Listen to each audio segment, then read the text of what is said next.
रामदेव को जेल जाना पड़ेगा। मैं आपको बता रहा हूं, रामदेव नहीं बचेगा। मैं बहुत आसानी से नहीं बोल रहा, मैं भूपेंद्र रावत दावे के साथ में कह रहा हूं कि कोरोना उपचार के नाम पर, दावा करने के नाम पर हम रामदेव को जेल भिजवा कर रहेंगे। यह वादा मैं आपसे कर रहा हूं। आप सबके माध्यम से करोड़ों लोगों तक ये बात पहुंच चुकी है कि मोदी सरकार देश के साथ गद्दारी कर रही है और चीन के साथ वफादारी कर रही है। जो मैंने आपको नक्शा दिखाया, हमारे देश का शीश काट कर रख दिया। डोकलाम के बाद सरदार पटेल की मूर्ति को मोदी ने मंगवाया और डोकलाम के बाद चीन की कंपनी के साथ बाबा रामदेव ने अपना साझेदारी का शुरुआत करवाया और बाबा रामदेव ने इस क्रोनोलॉजी को चुना है। कानूनी तौर पर मैं आपको बताना चाहता हूं, आयुष मंत्रालय ने भी पहले ऐलान कर रखा, सभी राज्यों को घोषित कर रखा है कि कोई भी राज्य सरकार या निजी संस्थान या कंपनी ये दावा नहीं कर सकती कि उसने कोरोना के उपचार के लिए दवाई बना दी है। मुझे लगता है कि आयुष मंत्रालय भी बाबा रामदेव के खिलाफ कुछ करेगा। मैं विजय विहार थाने में मुकदमा दर्ज करा चुका हूं। 420 है। ये महामारी के समय इतनी बड़ी झूठी घोषणा करना देशद्रोह का मामला है।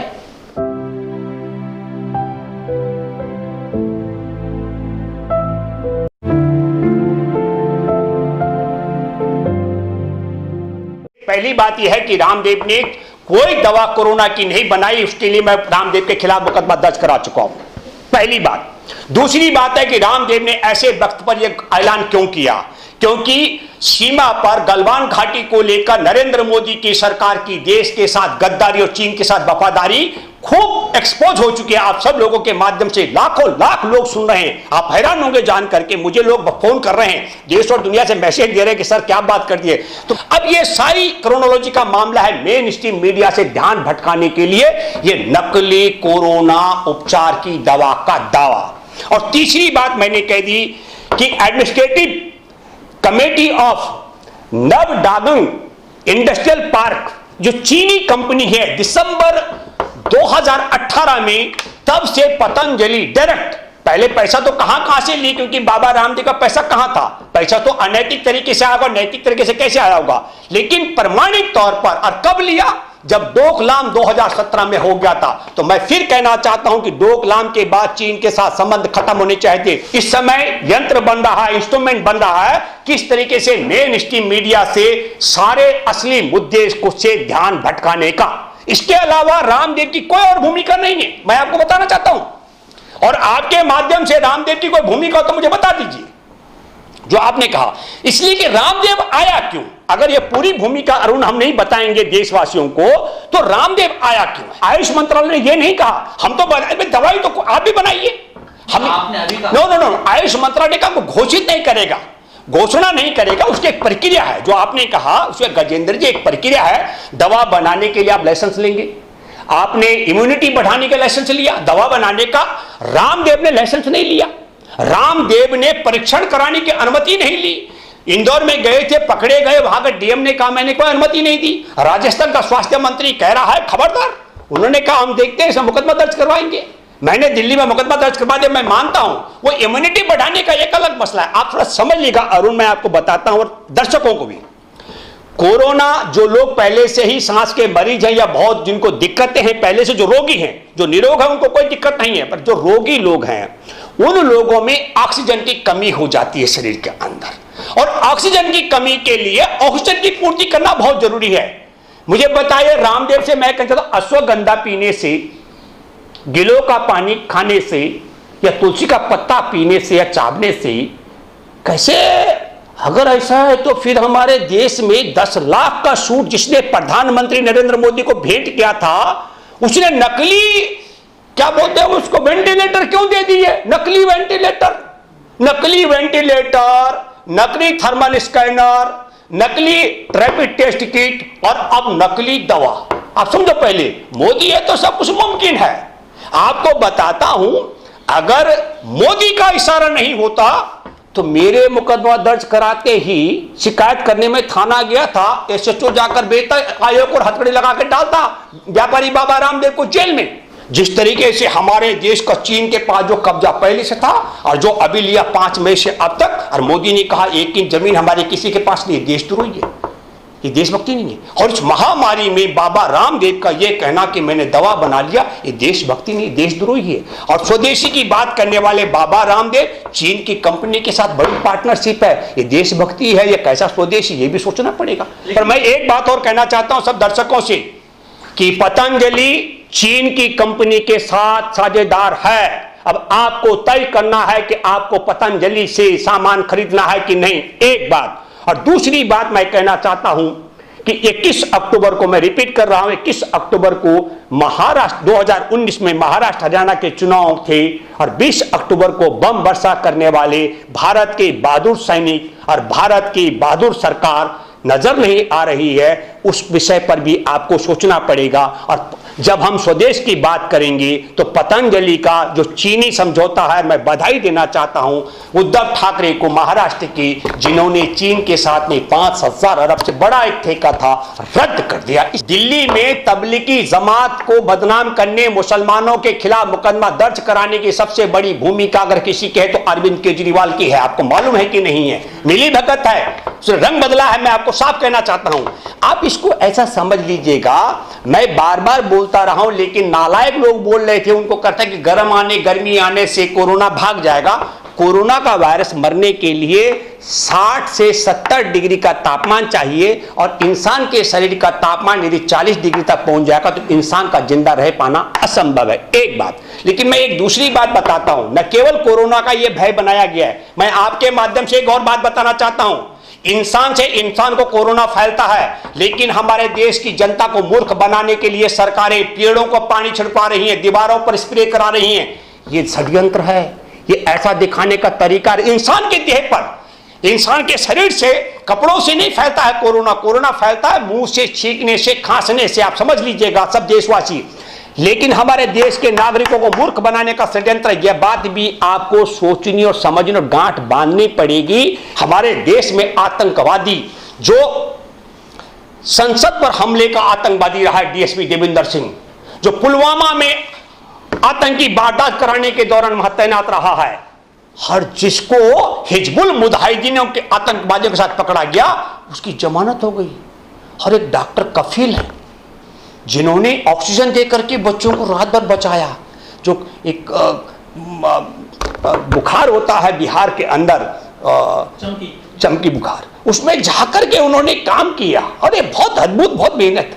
और उनको आतंकवादी वारदात में अंदर रखा हुआ। आपको समझना पड़ेगा इसके लिए भी, क्योंकि बिहार और बंगाल के चुनाव में शायद मुझे लगता है संघ परिवार बम विस्फोट कराने की तैयारी कर रही है। जी, अगर बाबा रामदेव ने अगर मेडिसिन बना ली, अगर उसका प्रयोग कर लें तो दिक्कत क्या है? महामारी तो फैल ही रही है, अगर फायदा हो जाता तो अच्छी बात है सर। गजेंद्र जी, आपका सवाल ये है, मैं कह रहा हूँ वो दवाई नहीं है, वो दवा बनाई नहीं रामदेव ने। रामदेव ने कोई दवाई नहीं बनाई, मैं आपके सामने कह रहा हूँ। बिल्कुल, मैंने मुकदमा दर्ज करा दिया, मैंने एफआईआर दर्ज करा दी रामदेव के खिलाफ। झूठ बोलता है रामदेव, रामदेव ने झूठ बोला। रामदेव ने कहा, रामदेव ने क्या बनाया? अश्वगंधा, गिलो और तुलसी के पत्ते तो हमारे लोग रोज खा रहे हैं। और एक बात मुझे बताइए, चलिए हम तो मोदी और हमारे साथ चर्चा कर ले। अगर मैं एक काम करता हूं, मैं रामदेव को और मैं नरेंद्र मोदी को और आयुष मंत्री को, तीनों को वो गिलो और ये सब खिला करके, और जो कोरोना पेशेंट है उनके बीच में लिख सकता हूं, 3 दिन वार्ड में रखता हूं, चौथे दिन नहीं, 3 दिन वार्ड में रखता हूं, 3 दिन वो वार्ड में रहे और 3 दिन वार्ड में रहे, उसके बाद 13 दिन अलग रहे और फिर देखो कोरोना से मरते हैं कि नहीं मरते हैं।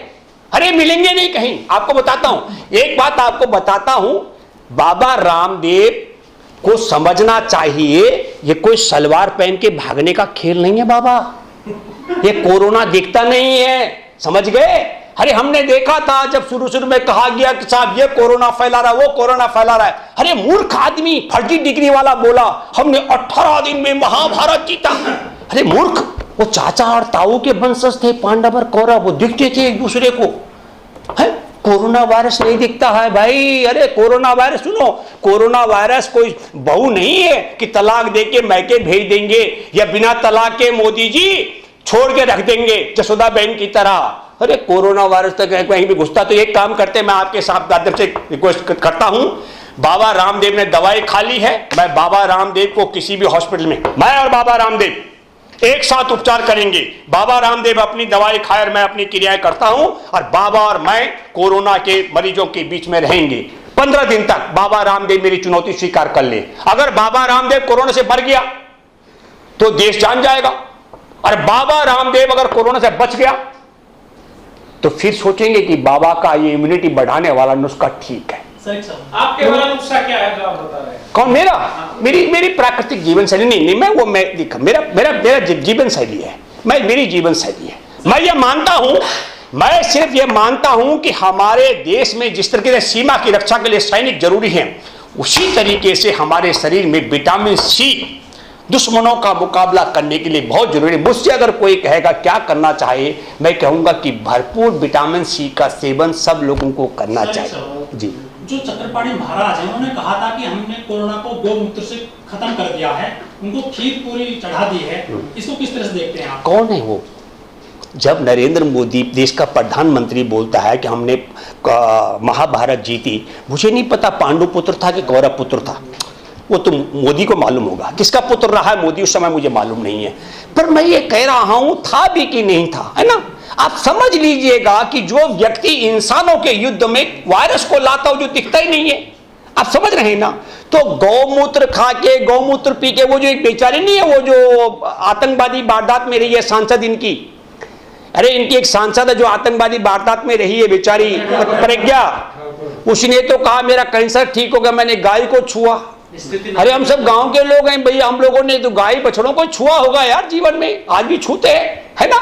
तो ऐसा कैसे हो जाएगा, फिर तो कोई रोग ही होता ही नहीं। तो वो अभी उनको बहुत भयंकर रोग हमने सुना है कि शायद उनकी स्थिति बहुत खराब है। मैं तो ईश्वर से दुआ करता हूं कि उनको लंबी आयु मिले। लेकिन देखिए झूठ बोलने वाले लोग हैं। अगर आप बताइए कि क्या हमारे देश का प्रधानमंत्री सच में पांडव कौरव की औलाद है क्या, रहा होगा क्या? अभी नहीं, तब की बात कर रहे हैं, ये बहुत 5000 साल पुराना मामला है। तो देखिए बिना हड्डी की जीभ है, मोदी कुछ भी बोल सकते हैं, इनके सांसद कुछ बोल सकते हैं, वो पानी वाला बेचारा जो भी है कुछ बोल सकता है, सबके अपने अपने वो है। लेकिन मैं फिर एक बात कहना चाहता हूं कि देश के लोगों से एक आग्रह करता हूं, आप सब लोगों से, कि कोरोना से बचाव के लिए निश्चित तौर पर हम लोगों को दूसरे के छींक और इन सब चीजों से बचना बहुत जरूरी है। लेकिन मैं आपको बताता हूं, ये शरीर पर जहर का छिड़काव, दीवारों पर स्प्रे करना, सड़कों पर छिड़काव करना, इससे वायरस नहीं मरता। क्योंकि वायरस के लिए जिंदा रहने के लिए, वायरस को फैलने के लिए इंसानी शरीर चाहिए होता है, इंसानी जिस्म में ही वायरस जिंदा रहता है। और ये सब नौटंकी है, वायरस शरीर से फैलता है। एक बात और आखिरी बात मैं आपसे कहना चाहता हूं, कई मूर्ख लोग, खासकर मैं राजनेताओं, मोदी कहते हैं पता नहीं वैक्सीन बनेगा कि नहीं। शरीर में टीका तब तक लगता है जब तक शरीर बढ़ रहा होता है। मैं भूपेंद्र रावत एक बात कहने वाला हूं, भारत से अब कोरोना कभी नहीं जाएगा। उसके कारण है, भारत में कोरोना बहुत बड़े पैमाने पर फैल चुका है। 16 साल से बाद वाले के शरीर में टीका नहीं लगेगा, और 16 साल से लेकर के 100 साल की आयु के जो लोग हैं, अगले 30-40 वर्षों में जब तक ये नहीं निपटेंगे तब तक कोरोना एक दूसरे पर जाता रहेगा। और जो नवजात बच्चा, अगर माना टीका 15 साल वाले को लगना हो तो नवजात बच्चे से लेकर के और 14 साल तक वाले को भी टीका रहने वाला। देखना रोचक होगा कि टीका बनेगा कि नहीं, और टीका बनेगा तो कितनी आयु का बनेगा, और जिनके लिए नहीं बन पाएगा वो कोरोना की चपेट में रहेंगे। कोरोना अब और क्यों जाएगा कोरोना? कितनी बढ़िया ताली थाली, घंटी, घड़ियाल, पुष्प वर्षा, और क्या आपने देखा ऐसा सम्मान। तो अब देखा मोदी जी बोलते हैं कि चीन हमारा ऐसा सम्मान करता है कि भारत का नक्शा ही काट के उसके समर्पित कर दिया। धन्यवाद।